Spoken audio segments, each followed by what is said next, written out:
Before today's episode, I wish to acknowledge the traditional owners of the land, the Wurundjeri people of the Kulin Nations, and recognise their continued connection to the beautiful land and sea. I'd also like to pay my respects to the elders past, present and emerging, and I extend this acknowledgement to the traditional owners of the land my listeners are on. Welcome to Ritual the Podcast, your cottage in the woods. A sacred space for the witches, the healers, the magical folk to meet and speak of wisdom, witchery, and old world magic, where people come to learn, to hear stories, to share secrets, and to be free to be their true selves. Welcome to Ritual.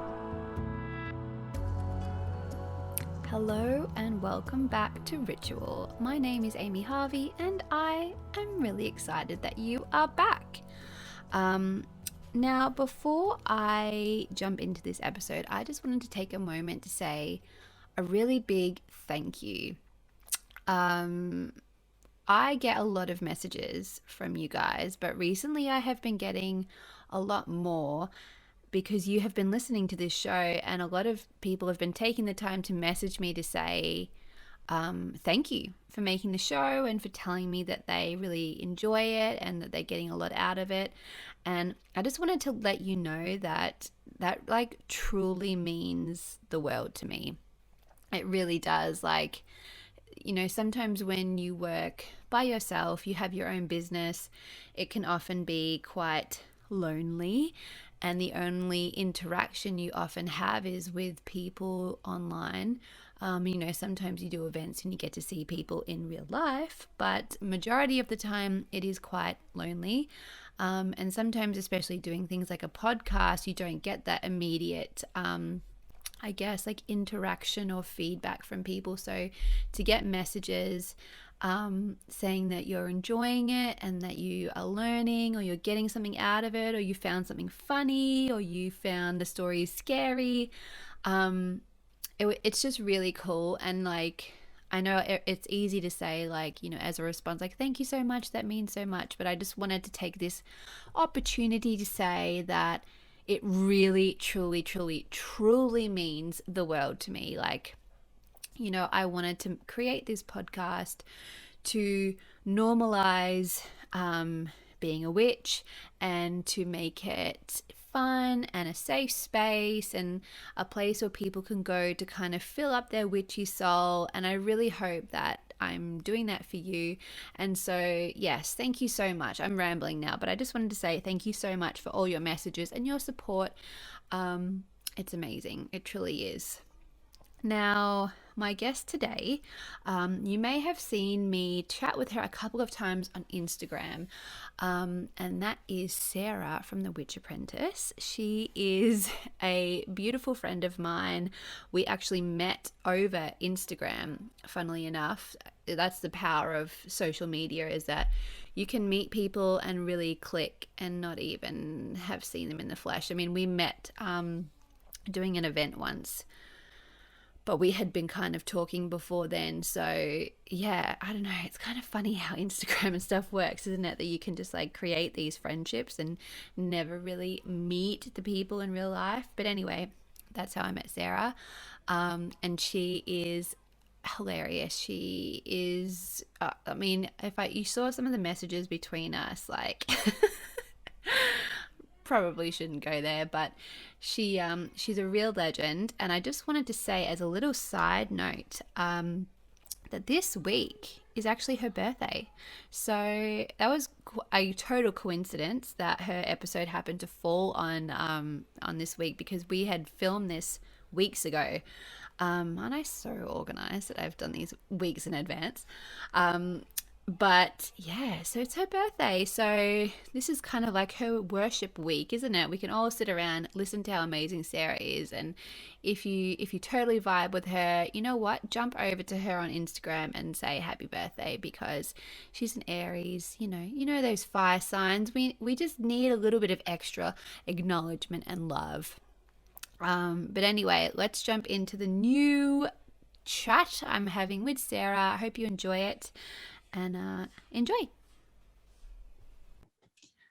So today is very exciting because I am sitting here with one of my absolute favorite people to chat with. Now, you may have seen us chat on Instagram a couple of times, but this lady is, I would say, one of my business mentors. She just knows her shit.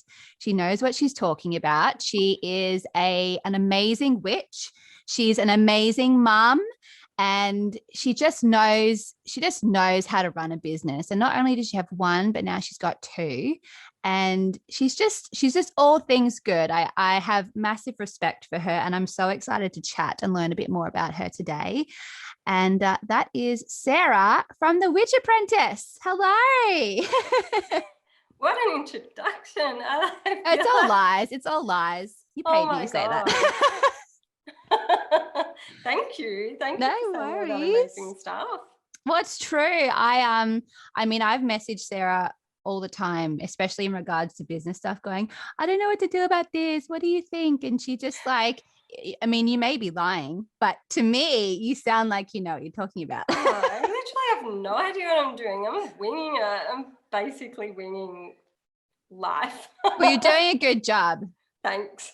So how are you? Yeah, I'm good. I'm good. Busy. Busy, very busy. Mhm. Taking a day off today, but Nice. need to do that every now and then. But Yeah. yeah, busy, COVID free, which is a Amazing. bonus. Yes. Yeah. Yes. That's good. Yeah. We've been spared. Touch wood.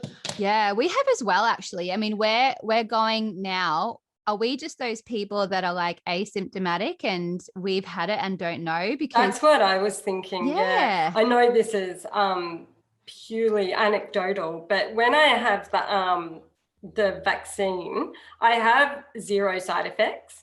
Like oh, really? no side effects at all. So I'm wondering, like, there's absolutely no scientific evidence to back this up that I know of, that I've researched. But I wonder if that means I will be asymptomatic. Whereas my husband, when he has the vax, he has all of the symptoms. Like, he has to lay down and like it's like he's got the flu or something. So I'm wondering, yeah, I don't know. Yeah, like You're I a said, superhuman. it's true. Yeah, I think so. Yeah. It's that I Aries think energy.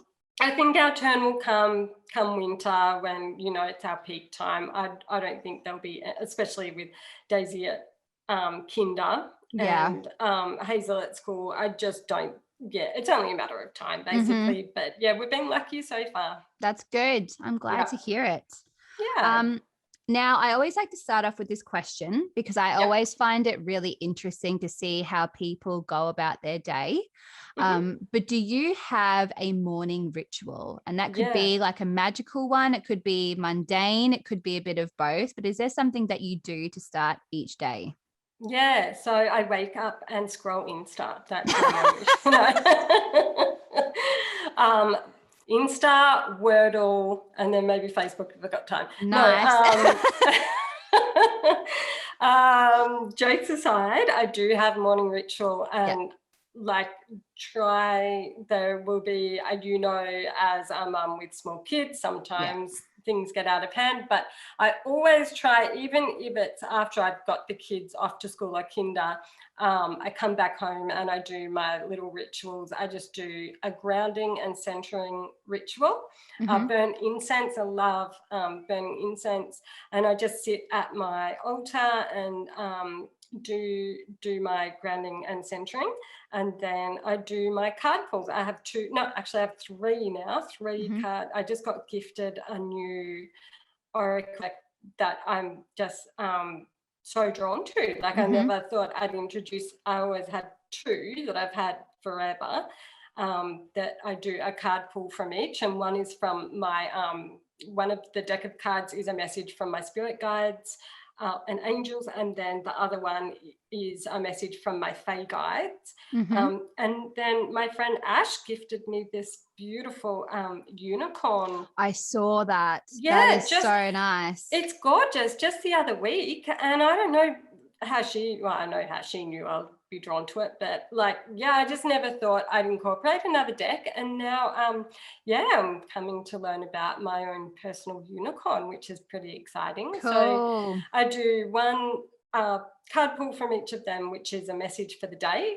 Mm-hmm. And then I make before all that, I make my sticky chai. Got to Mm-hmm. have my sticky chai. That's my my version of a coffee because I don't drink coffee. Mm-hmm.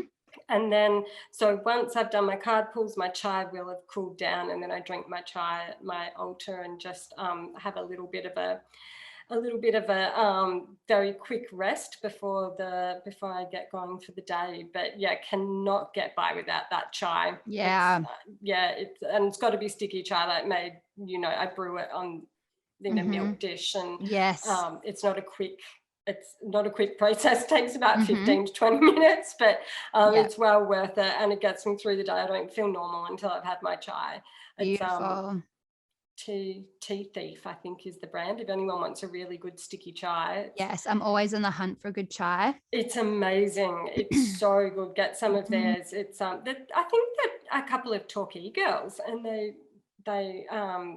that I'm lucky because I live close by. They just deliver it to my door. But I know they post Nice. Australia wide, and it's so good. Like, never. And my friend Katie, her mum makes a really good sticky chai. She doesn't sell it though, and sometimes Mhm. Katie will gift that to me. So I'm lucky. But yeah, love that. That's my morning ritual. And Mhm. just like I said, some days are crazy, and sometimes I don't get to my morning ritual until mid-morning or Yeah. lunchtime, but I try and do it. There are days, very rarely, that I miss out altogether, and I always feel like that day kind of isn't It's not the same. it's not the same. No. Yeah, and I do try and make up for it at night. I'll try and do like a bit of journaling or something at night time.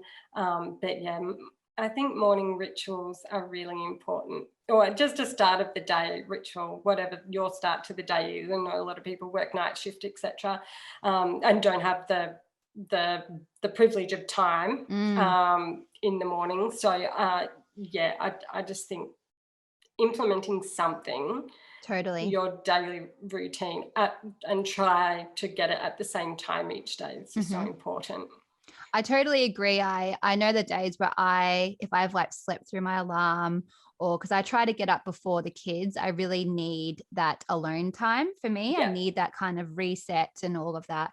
And I know days where I sleep through my alarm and I miss all that stuff. It's like dominoes. Like I start off grumpy or rushed, and then I'm more snappy, and then you feel guilty for being snappy, and then all Yeah. that stuff. And it just goes on and on and on. But I think, especially having like a drink, whether it is coffee or tea or whatever, I think like taking that time to do something just for yourself that, even if it takes 15 minutes, Yeah. it's like something that you've done for yourself and given yourself that kind of self-care in a way.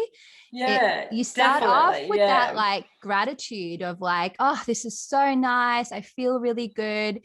And then I think that's how your day starts, in this like higher place. So I think, yeah, it's so important to gift yourself that. It is. Yeah. Yeah, self-care. I don't usually use that word very often, but it is part of Mm, self-care. Yeah. Now, tell me, what was your journey finding witchcraft? Is that something that you've always had, or did it find you at a certain place? It's really weird because I get asked this question a lot and I don't have a definitive answer.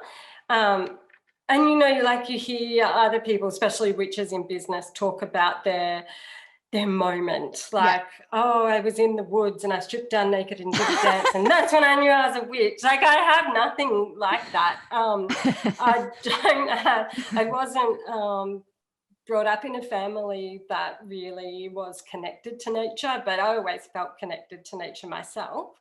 Um, but I was brought up in a family, like I'm a bit older than some people, in the 80s and the 90s, and a single mother of 5 children. So there wasn't really time to Mm, it was a very busy and time poor household that I grew up in. So there wasn't really time to explore that kind of thing. I'm sure my mum would have loved to have had the privilege of that, but yeah, it just was. We were very practical, very yeah. very practical upbringing. So I don't really have I don't have a defining moment that I was like, oh, that's when I was a witch. But for me, having children was a big turning point. Also, turning 40 was a huge thing for me in the way of just what's the word? Just to stop trying to be what I thought people wanted me to be, and just be who you want to be. It's like, I don't know, I think for every woman that I know who has turned 40 has that kind of moment. It's just like, I don't know, I think we've all been brought up to fear getting older, but I fucking loved turning 40. It was one of the best things that ever happened to me.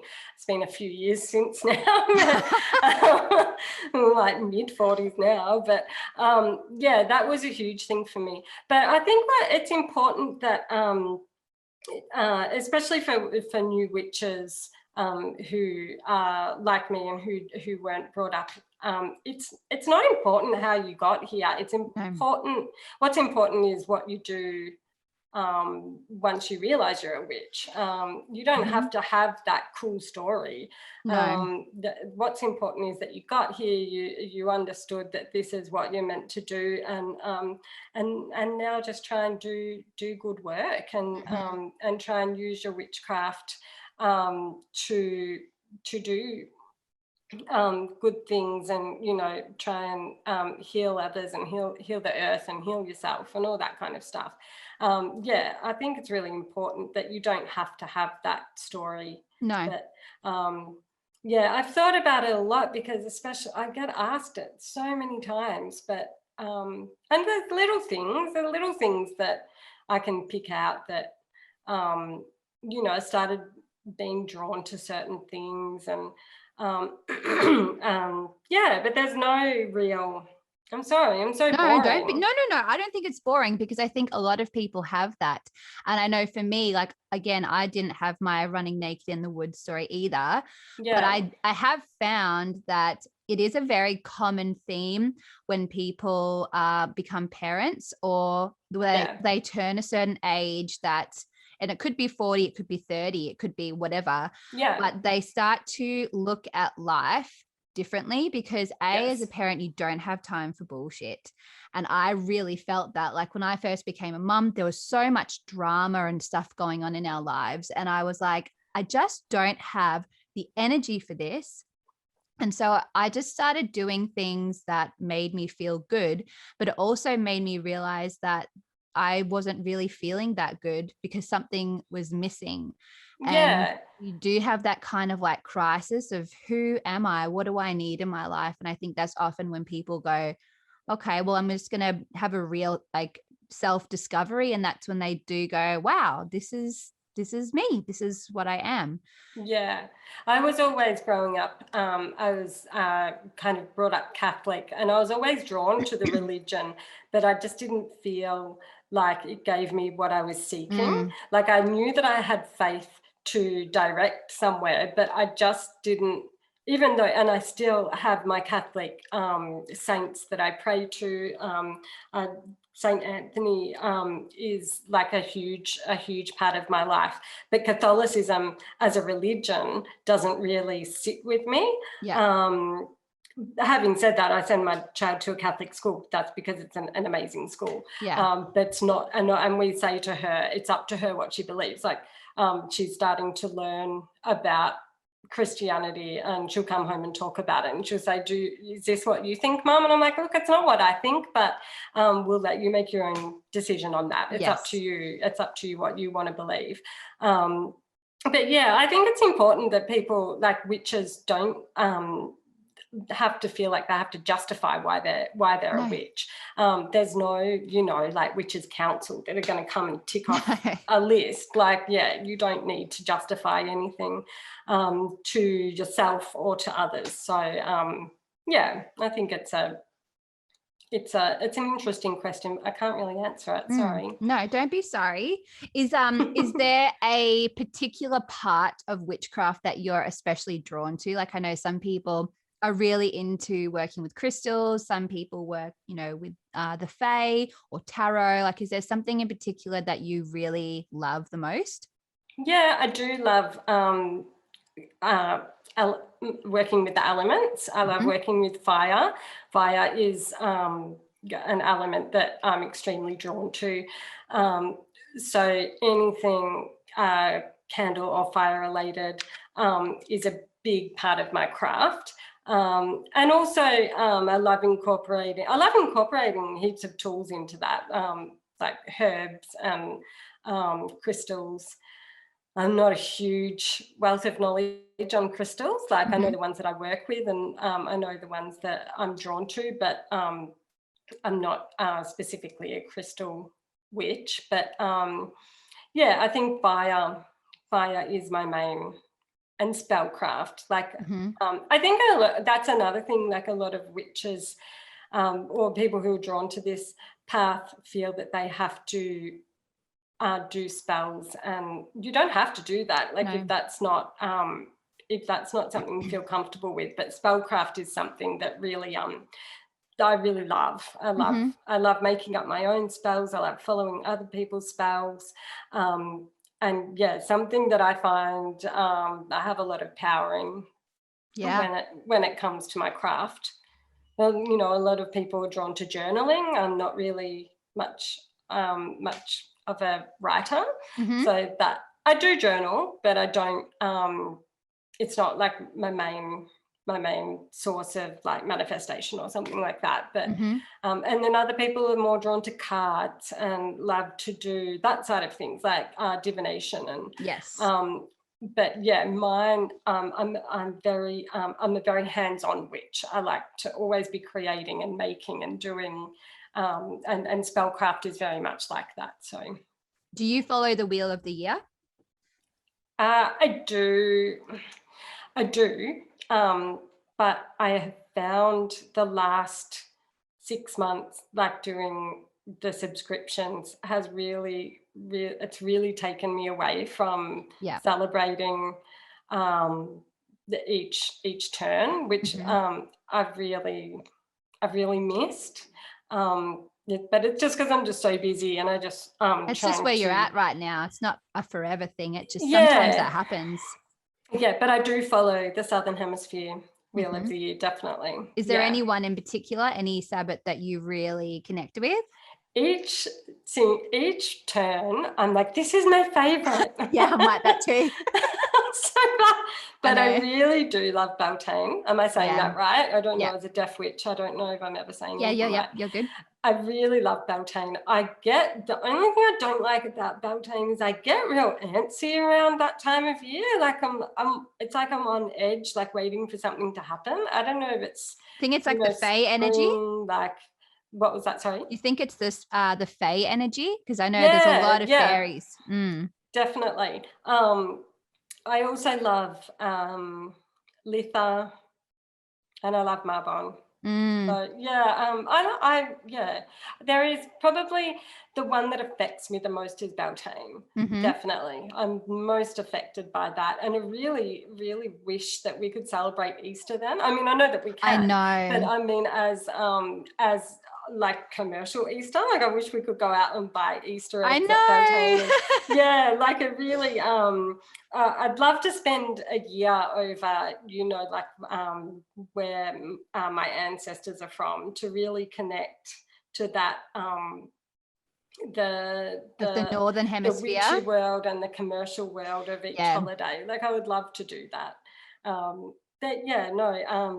I don't know. I can't pick a favorite, but I'd have to say the one that does affect me the most is Beltane, definitely. Yeah, beautiful. We've said as well, we would love to spend a year in like America or, in like the UK or somewhere, just so you could have like Yule and Christmas together, and like you could just pretend like everyone is a witch and everyone's celebrating the same thing. Where here it's like, it's July and you go, no one cares. No one cares but me.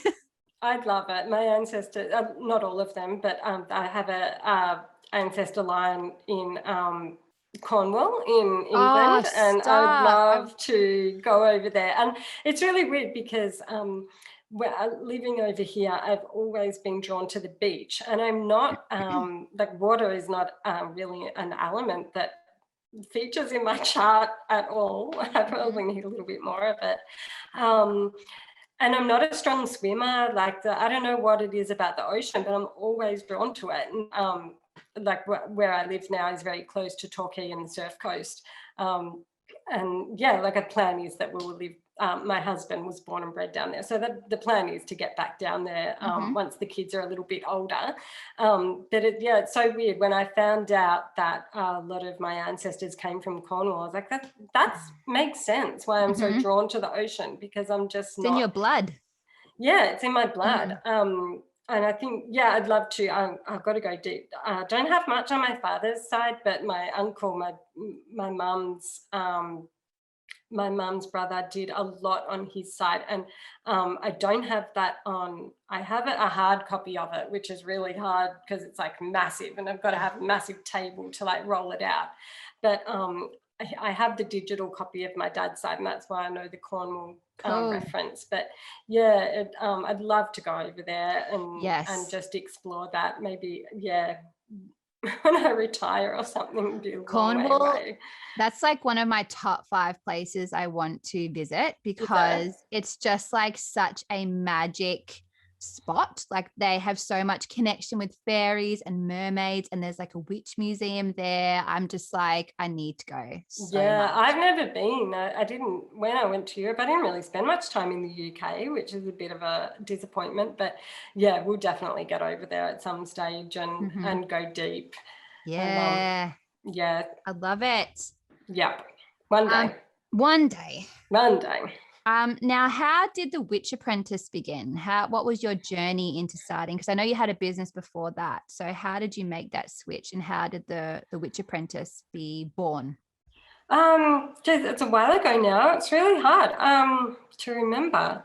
So I was up in the air about my last business because it was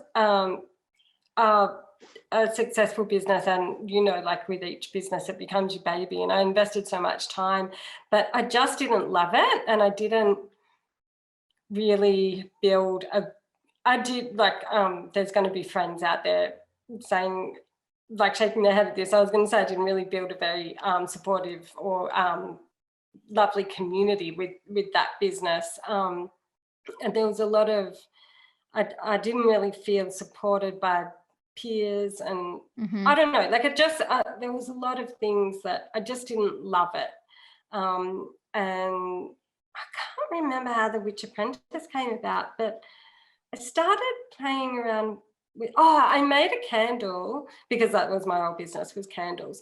I made a candle with essential oils and crystals in it, and it really turned me onto a different path, and I knew that what I was currently doing, whether I stayed with the business or not, I knew it couldn't stay as it was.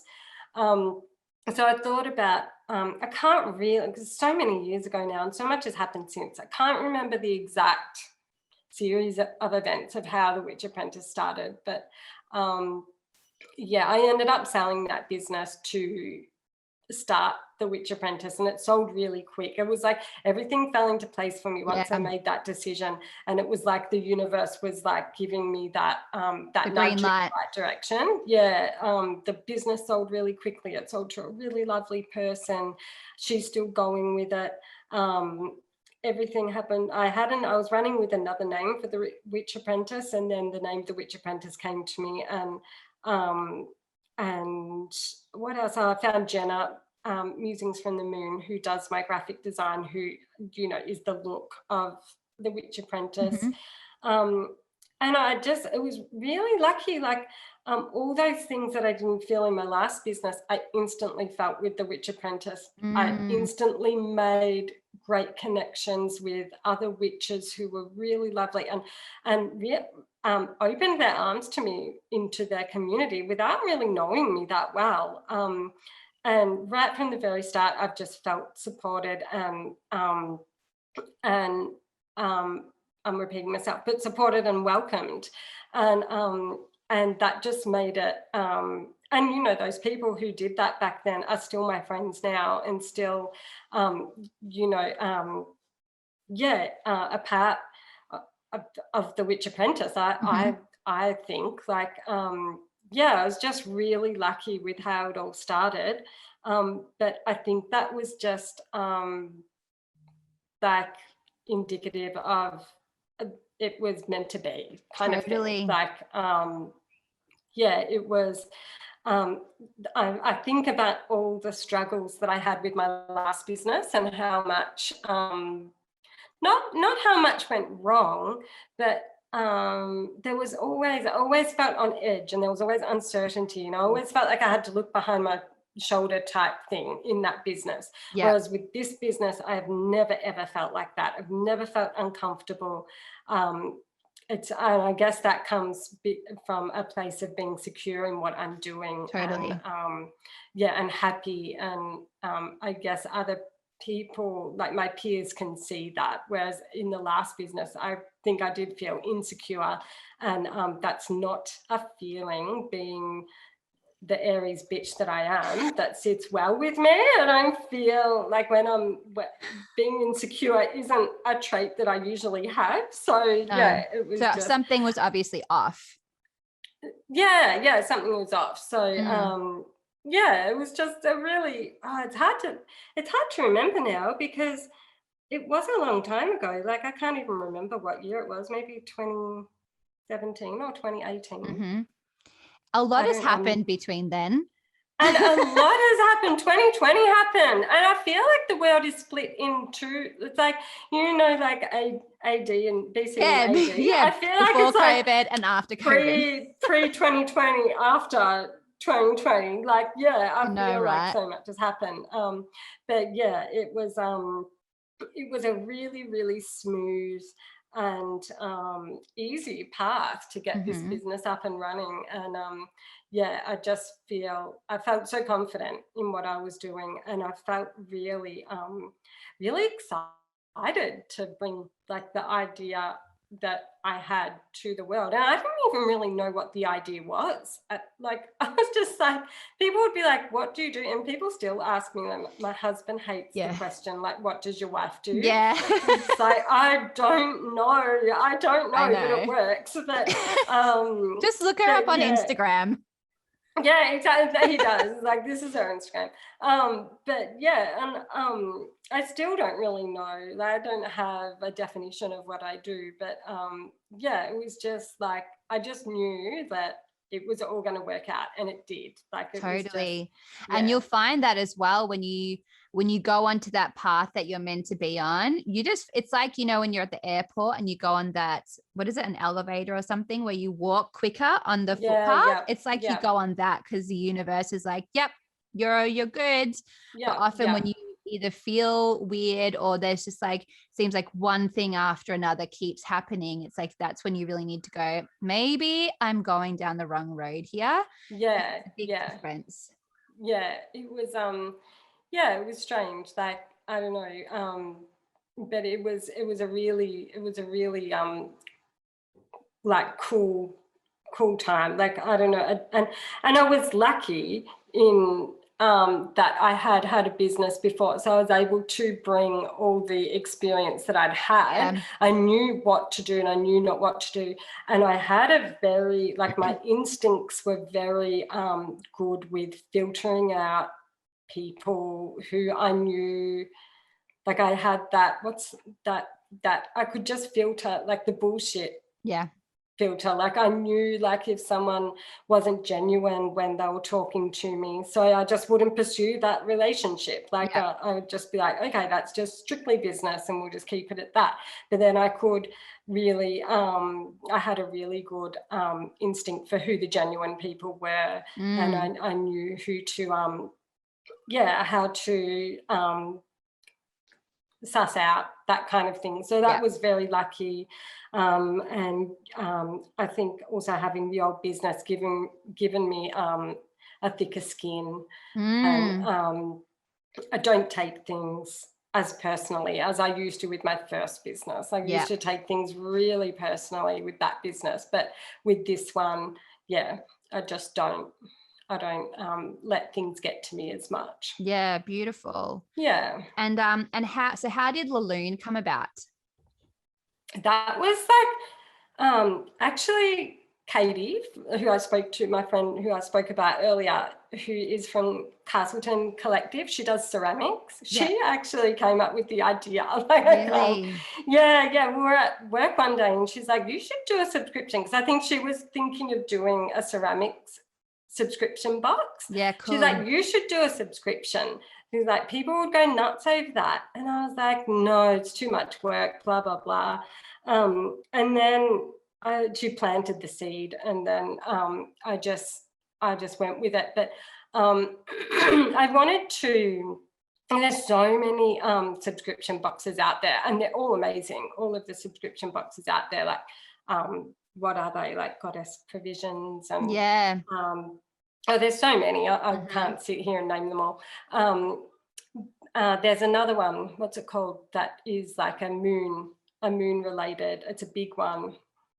Yeah, I know what you're talking about. Yeah, I think it might be an American company, but they do worldwide. Yeah. And they do, it's a new moon box. So every week you get the new moon box. And I knew there were people doing new moon boxes and full moon boxes, but I just wanted people to learn how to incorporate every moon phase. And so that's what we do with Laloon. Each box focuses on one moon phase. So we obviously start at the new moon, and then we have a ritual for that and things to get you through the new moon. And then the next box will focus on the waxing moon. So the 2 weeks between, because I just don't feel like people are utilizing the moon cycle. Like they're only playing with the new moon and the full moon, but they're not utilizing the waning moon and the waxing moon, or vice versa. So that's what I really wanted to people to get to know, how to incorporate the full cycle into your moon magic. And I wanted it to be different to other boxes as well. So we worked with, when I say we, I've got my PA Kate, who does so much work on this for me. Like without her, Laloon wouldn't be anything. She thank God for Kate. Because my graphic designer Jenna is on maternity leave, we knew we had to take it from a current product so we could work with what we already had. So obviously we'd taken it from the pressed perfume Laloon, and so we just worked with that branding, the moon, and I wanted it because the Witch Apprentice is more lilac, black and white. I wanted it to kind of be different looking than the Witch Apprentice, but still flow. Yeah. So we worked with that branding that we already had, and Kate put together like the design for the boxes and everything else. And she does all my little designs for the exclusive products that we have in there. Like we've done bath salts and a Laloon roll-on and stuff like that. So that's how it came about. But it's been a whirlwind. It's been a massive learning curve, like a huge learning curve, and just a lot of work. Like I knew it was going to be a lot of work, but I don't think I was prepared for how much work it was going to be. And it's been great, but I think I will just do it for 12 months. And then we will look at maybe making it into a quarterly or something like that, because as much as I love it, it's very time consuming. So time consuming, and it's now the main part of my business, which I didn't want it to be. I kind of knew it was going to be to start with. But I want to go. There's so much more I want to do with the Witch Apprentice. And now that Jenna is coming out of maternity leave, she's come up with some new designs for some new products. And I really want to focus. Yeah, it's exciting. I want to focus on them. So we'll do Laloon. I think the last box goes out in October. We're halfway through the LaLune at the moment. And then, we might make it a quarterly and might make it a little bit bigger. And maybe focus on like the seasons, not the like the actual set, not the turn of the wheel, like summer, autumn, winter, spring. That's cool. Because it's a lot. I love it, but it's taking a lot of time away from my family. It prevents me from doing things like going on holidays and stuff like that. I didn't realize how much it would really put my life on hold. So as much as I love it, it won't continue in the same vein after the 12 months. I think that's important. I think people need to realize that as well. Like, as a business owner, you do notice that people are very quick to go, excuse me, what's going on? Like, why are things not happening immediately? And you go, well, that's why, because you're talking to a person who runs a small business, who has a family and a life, and they're doing everything by themselves. And it's hard. It's hard work. So hard. Be nice to business people. They're humans. Yeah, we are superhuman, but still human nonetheless. Now, I guess on that subject, how do you deal with, because I think not only as like being a witch alone comes with a lot of judgment, misconception, but also as a business owner and someone who has a presence on social media, it opens you up to trolls and, again, more judgment. Everybody's got an opinion. So how do you deal with all of that? What's your way of dealing with judgment and people's misconceptions about who you are and your business and all that? I've been really lucky. I don't really have all that much in the way of trolls. Like I did have a post and I ended up taking it down because I don't know, it must have made it to the, is it called the explore page or something? It got like a few thousand likes. It just went nuts. And I had some Christian trolls on that. And like I'm a firm believer that everyone's spiritual path is unique, and I don't care what you practice as long as I don't know, I'm not going to go on people's Christian posts and preach to them about witchcraft. No. So like as long as you're not hurting anybody, my posts are for my followers. I know that because of hashtags and because of the explore page, it can reach other people.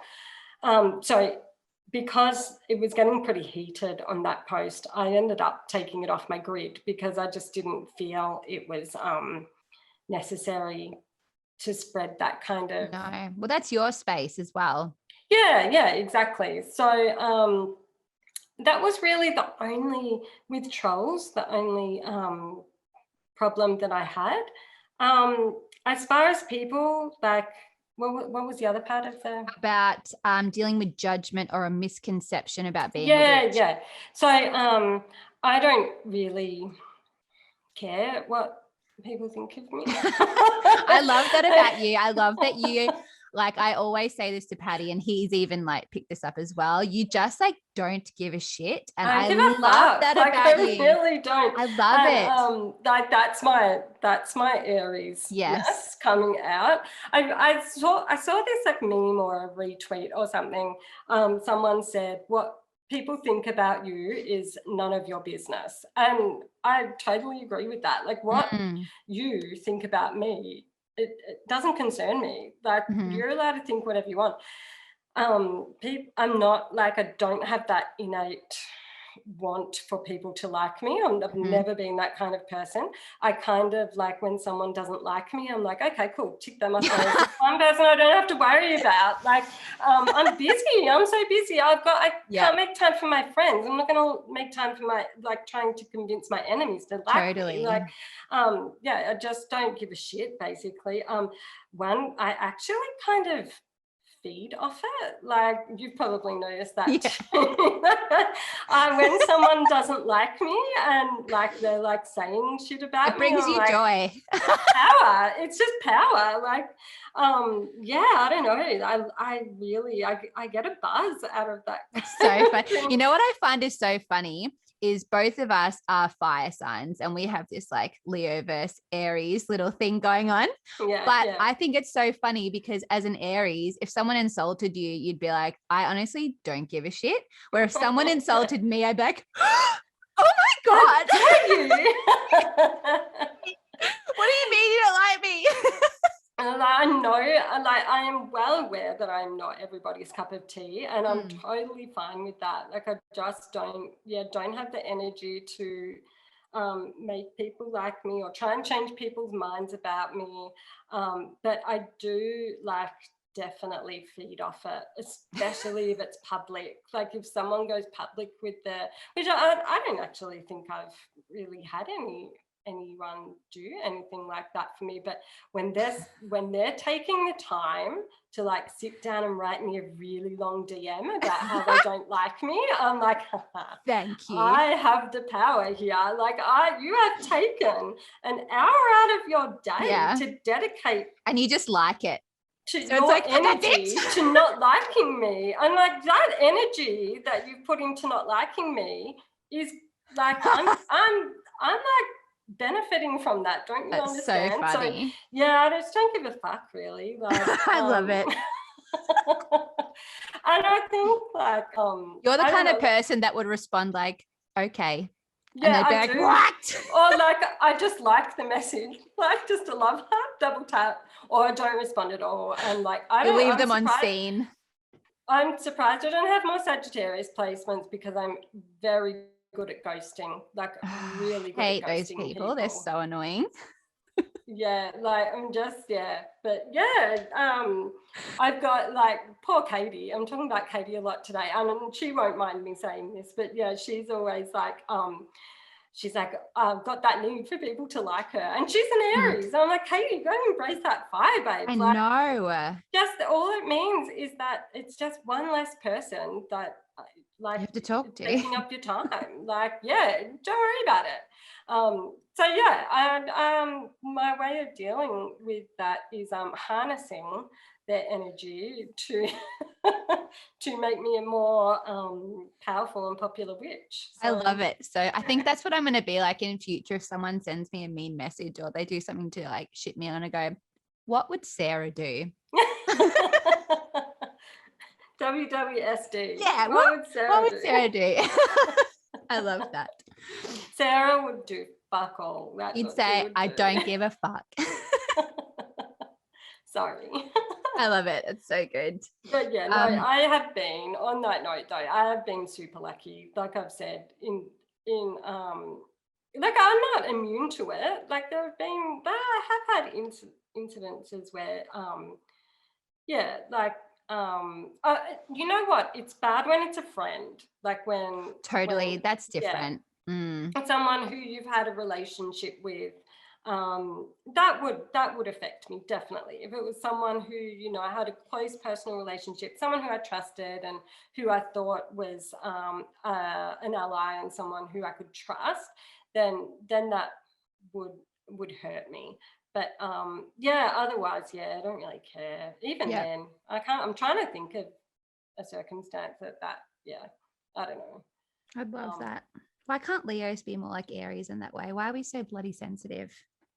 Yeah, we're not and you know, that is something I have to work on, especially with having children. I've had to learn to be, because I can be insensitive, and I know that, but I'm working on that, and I don't think I'm insensitive anymore, or as insensitive as I used to be, and that comes from having a Pisces baby. Definitely. Yeah, I've got one of them too. Yeah, she's definitely taught me how to be more nurturing, and brought out my softer side. Both of my girls are Pisces moons, so oh wow, they're definitely the universe was sending me a signal that I need to cool Chill it out. a little bit.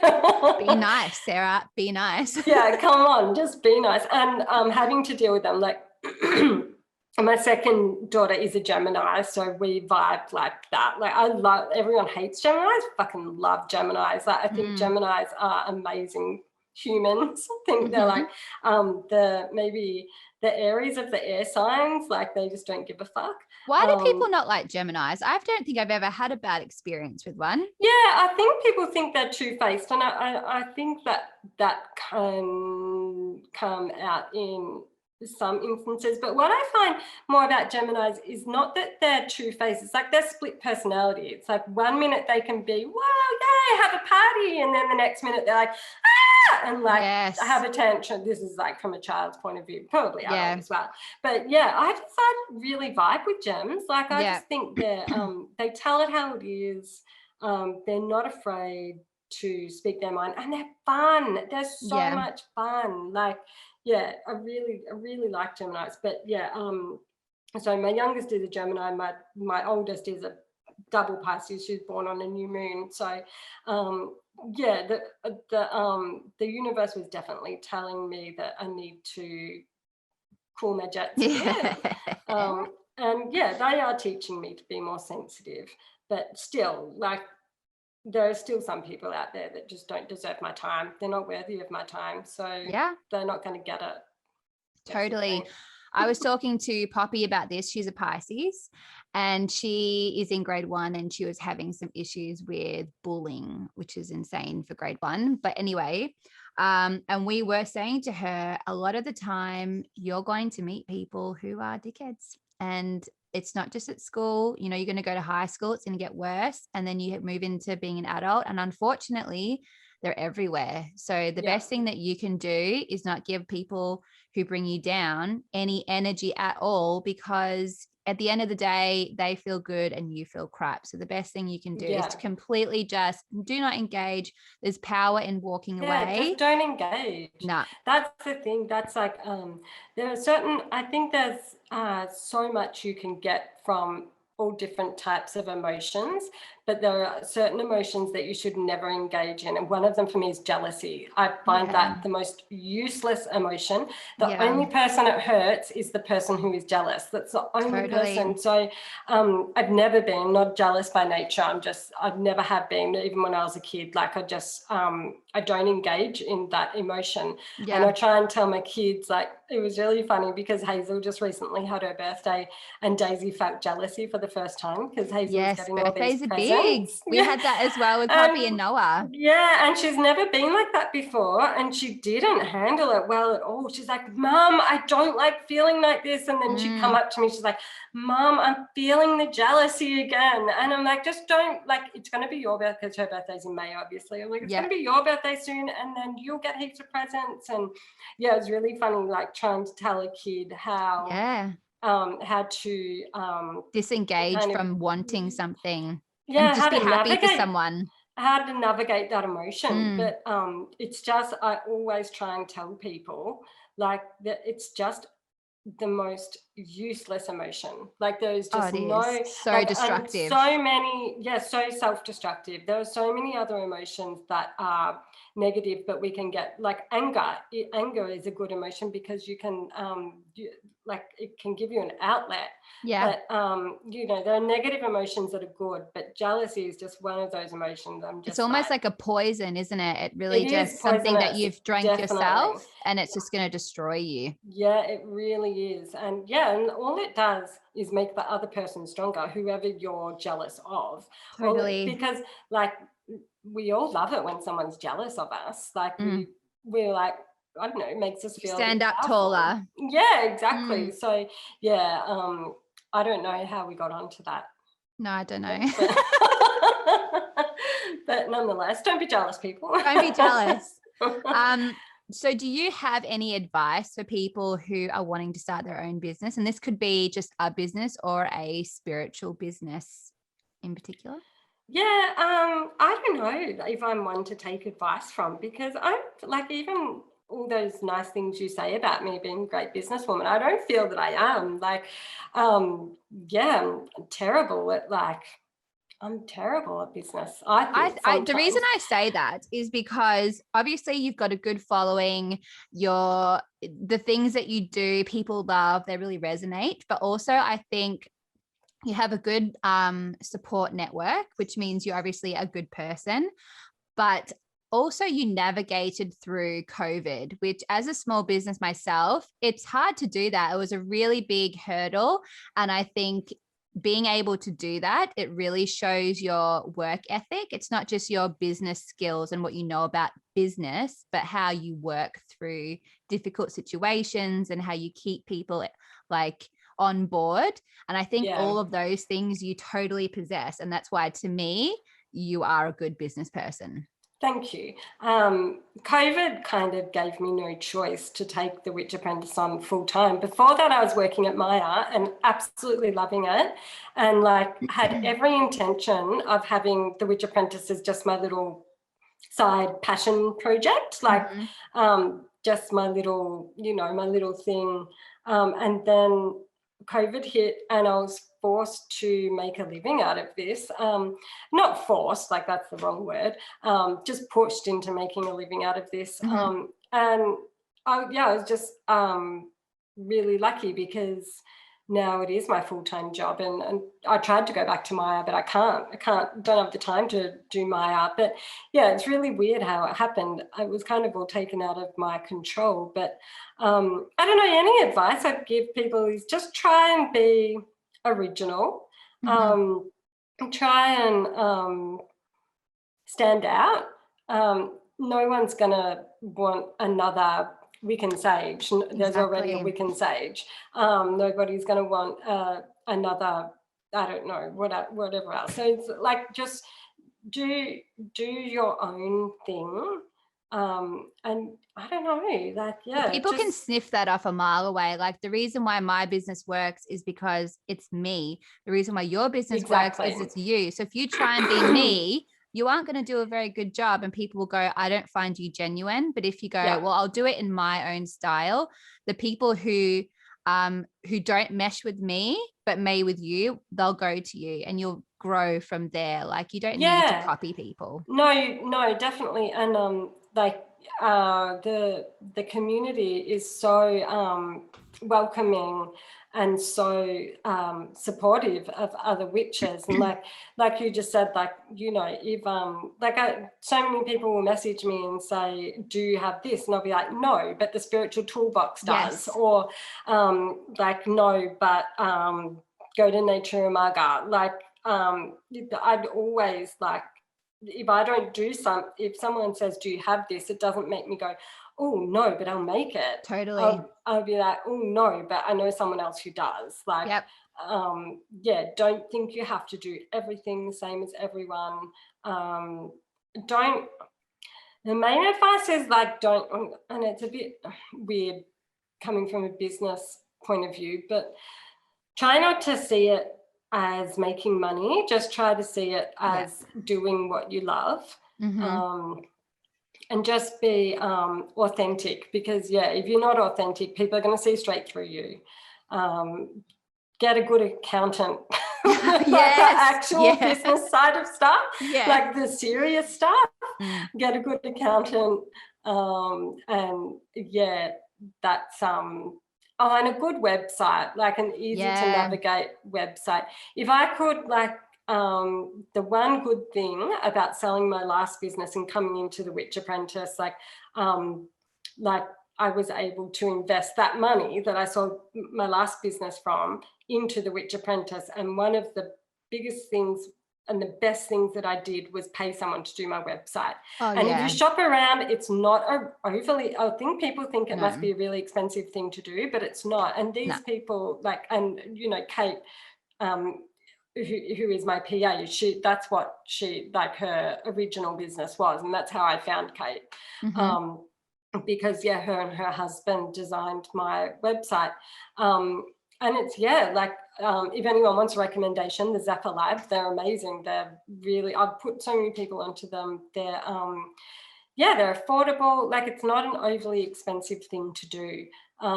So invest your money wisely. Like, you don't have to invest a lot of money into a business, but what money you do invest, make sure you are investing it on something good. Also, another thing, and I've seen a lot of up and coming witches, and I think they see, you know, the success of like you releasing your boxes each for each season, and me doing like a pre-sale and stuff like that. Start small, like I know a lot of people think, oh, like when I do my pre-sales, oh my God, like I'm going to do that, and that's like going to be successful as what she does. But like what they don't know is that I started my very first pre-sale, I had 10 oils. Yeah. Like that's how it started. It started with 10. Yeah. And now 350, but that needs time to grow. It's taken it's taken a couple of years to get to the point where I am now. Like that, and I think a lot of people think that my business was an overnight success, but it wasn't. Like it was a COVID success, definitely. Yeah. But it wasn't an overnight success. Yeah, I remember like the first pre-sale was 10, then the next one I did 15, and the next one I did 25. Like it wasn't like, it didn't start with huge numbers. So start small. Don't come into Instagram, build a profile before you launch. Like build relationships before you launch. Yeah.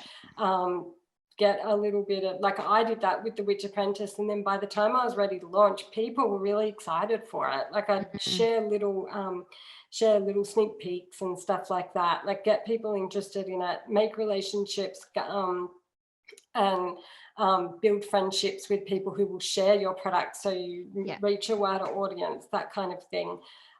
Again, don't ask your peers to do that. Like, just make sure you they'll naturally do that anyway if you've built a good relationship. Exactly.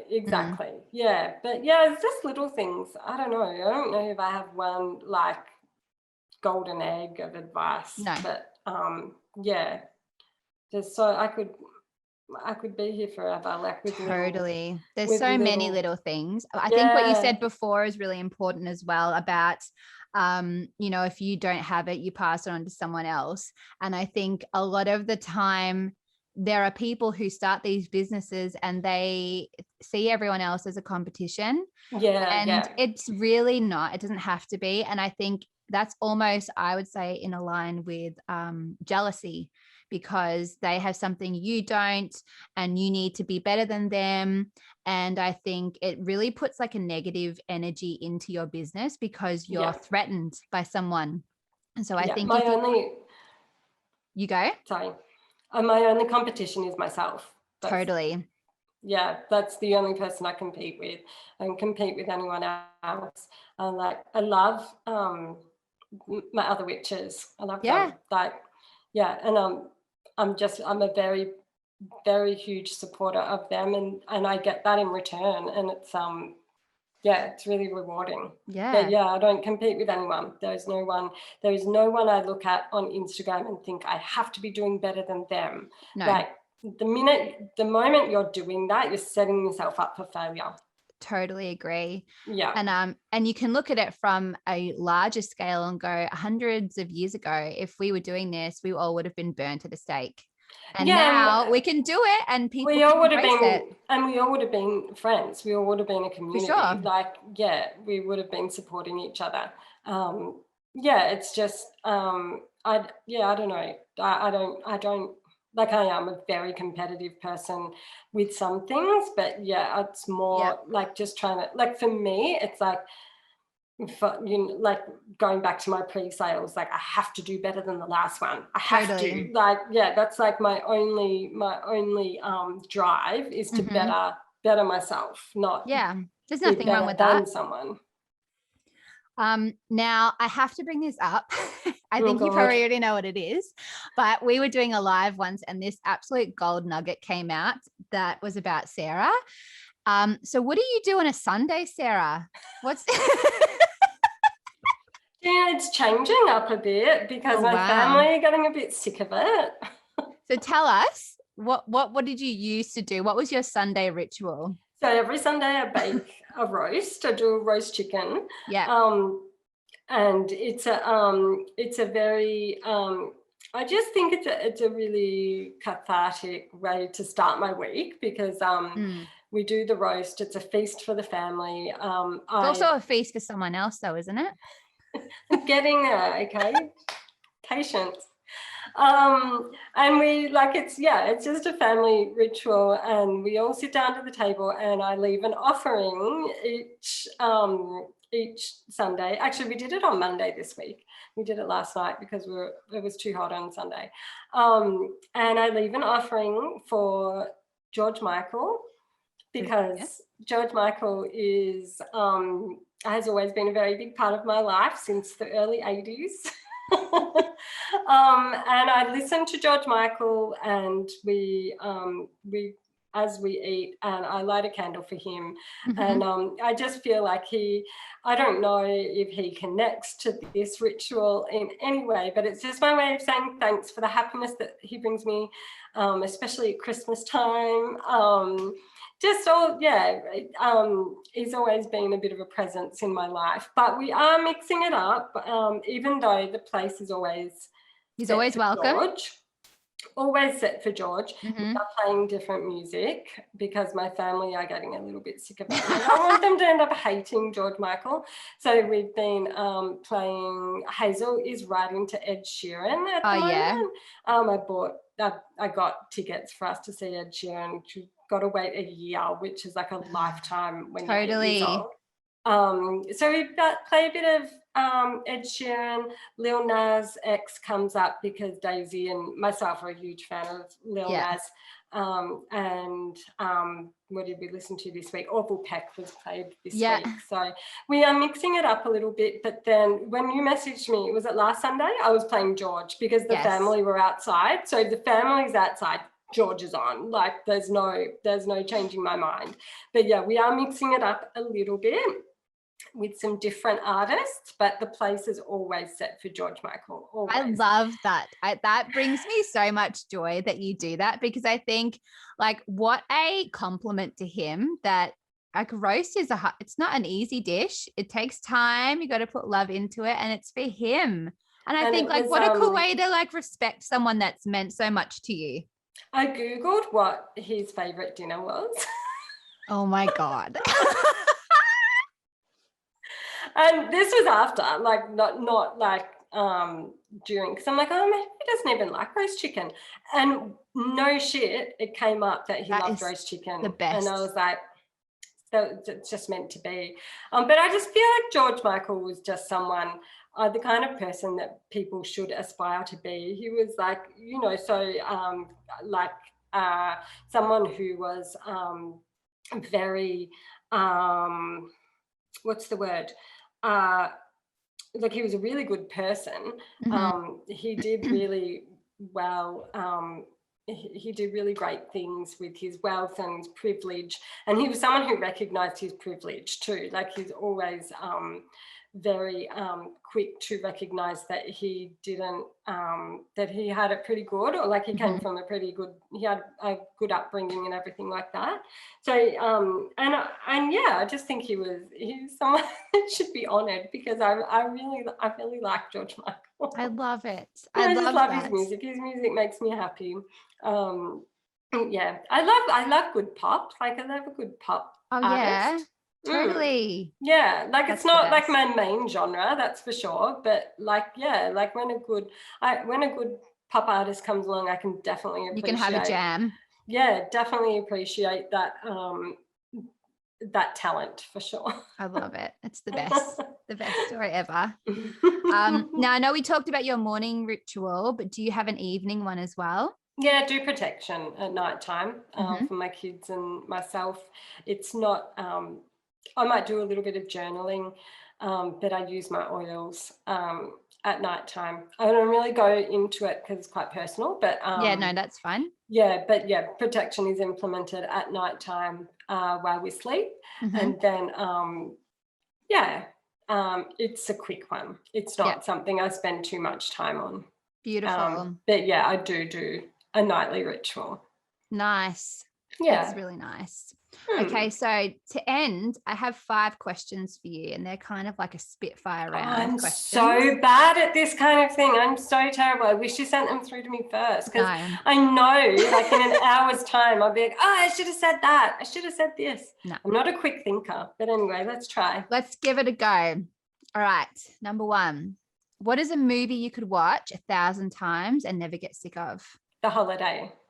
See, there you go. I love, it's my favorite movie ever. It's a good Christmas one. I love Christmas. I really love Christmas. Yeah. I'm there with you on that. Yeah, I love Jude Law. Oh, how could you not? Exactly. Okay. A book that changed your life. A book that changed my life. Fuck. It changed my life. I've read so many books. I know, it's a hard one. So many books. Jesus. I don't know. I really don't know. Is there one that you always go back to? Heaps that I always go back to. Like heaps. I really love a good novel. Mm-hmm. I really love like High Fidelity. Mm-hmm. I'll never change my life, but what's his name? Nick Hornby. I really love his style of writing. Mm-hmm.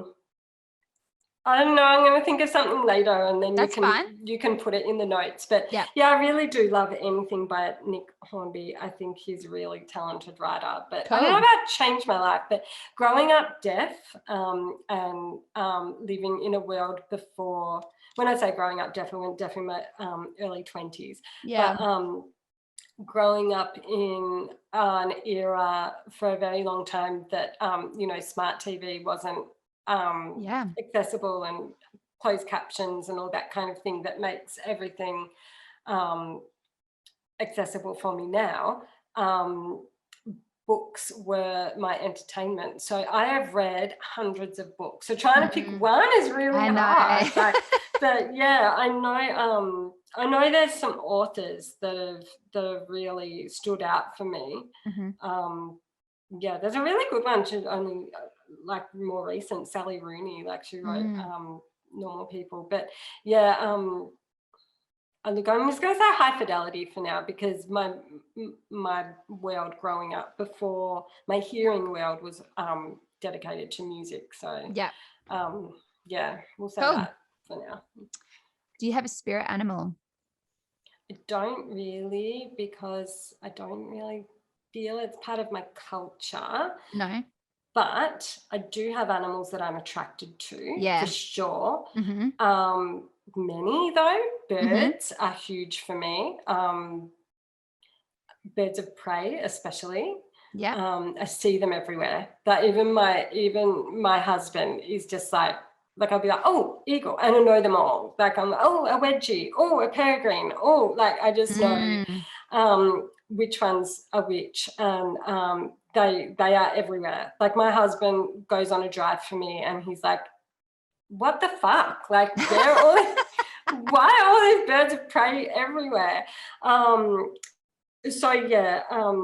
I don't, just like I'm not like definitely not trying to gatekeep with the spirit animal type thing, but I don't know enough about spirit animal, the totems to like say that I have one, but if I'm connected to anything, more so the connection. Bird of prey, definitely a bird of prey. Cool. Yeah. So if you could go anywhere in the world right now, where would you go? I'd go somewhere like in England, to like a forest that like has like all the the English wildflowers and things like that. Yeah, I'd go somewhere that like the cottage on The Holiday. Yes. Oh my God, how beautiful is Kate that? Winslet's. Yeah, I'd go like Iris's. I'd go somewhere like that. I would go, and I think that's in Surrey. But yeah, I would go. That's where I would go. Beautiful. It's like the Cotswolds in England. Yes. Yeah. It's ridiculous. Exactly. That's where I would go. Yeah. Cool. Last one. Mm-hmm. What does happiness look like for you? Oh, my girls. Definitely. Yeah, my girls, when they're laughing and getting along, and just happy family. That's Beautiful. happiness to me. It's so simple. Mm-hmm. Good family, good food, roof over my head, money in my bank, like that. Just all those things that we people in a privileged position take for granted. But that's happiness for me. Just knowing that my girls have a secure life. Beautiful. Yeah. Security. Beautiful. Yeah. Thank you. Thank you so much for being here today. Thank you for having me. Where can everyone find you? Do you want my address? www. No, so you're on Instagram. That's your main place? Yeah. Insta. Yeah, cool. the Witch Apprentice. That's where you find me. I'm always there. We're thinking about where I have my workspace down at that. Sorry, my hair's really itching me. Sorry. Where I have the workspace down at Torquay, we're thinking of having open days, like regular open days. Yeah. So if you are local to Geelong and the Surf Coast and surrounds, check my Instagram, because it is something that we're going to do. I don't really do markets anymore. That's not my thing, especially with my hearing. It's really, really hard. But we did, my friend Ash and I did a market. She came and helped me in Ballarat in July, and it was really, really fun. So we might do that again this year. But yeah, Insta, that's where you can find me. Cool. Yeah. Thank you so much for being here.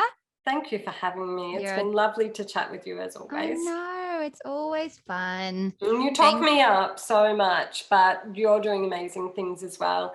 And you've created a beautiful presence on social media that obviously was drawn to. I really look to you for inspiration as well. I think you're doing a great job. Thank you. You can stay.